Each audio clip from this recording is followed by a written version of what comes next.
Well, good evening. Here we are with our donkeys. It's feed time. It's carrot time.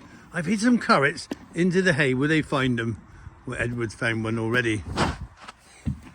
So happy donkeys. Chris, you've got to find the carrot. Where's the carrots to? You got to look for them. They're hidden in the hay. Anyway, we're going to leave you with a little bit of the sound of the donkeys eating the hay, and I hope your Friday's gone well, and we'll see you in July.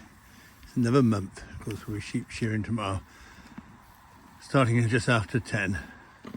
So for me and my donkeys, happy crunch time, happy hay snack time.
See you in July.